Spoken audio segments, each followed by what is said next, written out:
నేను నా కూతురు విషయంలో నేను చాలా వివాహ విషయంలో కృంగిపోయాను అనమాట.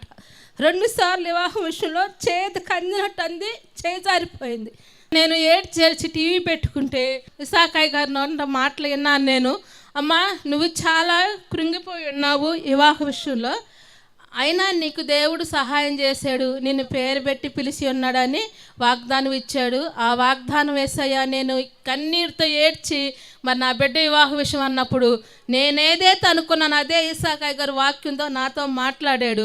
నా బిడ్డ వివాహ విషయం ఒక విత్తనం వేయాలి అనుకుని నేను ఏడుస్తున్నప్పుడు నా కొడుకు అన్నాడు, ఏందమ్మా ఏడుస్తామంటే, నేను ఇలా ఇసాకాయ్ గారు ప్రార్థన అంటయ్యా బండ్లమూడు గార్డెన్ అంటే నాకు తెలియదు నానంటే, ఆయన నా కుమారుడు నన్ను తీసుకెళ్తా పామ్మని తీసుకొచ్చాడు. ఎత్తున వేసిన 3 నెలలకే నా కుమార్తె వివాహం ఎంతో ఘనమైన మంచి అల్లుడు, గవర్నమెంట్ జాబ్ అబ్బాయి నాకు అల్లుడుగా వచ్చాడు.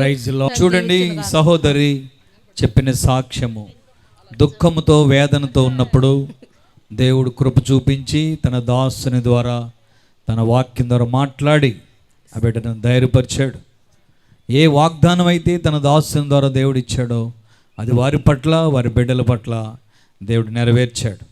ఎందుకంటే దేవుని పరిచర్య నిమిత్తము టీవీ కార్యక్రమానికి ఒక విత్తనం వేశారు, దాని ఫలాలు దేవుడు వారికి ఇచ్చాడు. దేవుడు ఎంత గొప్ప దేవుడు చూడండి. చప్పట్లు కూడా దేవుని మహిమ పరుద్దాం.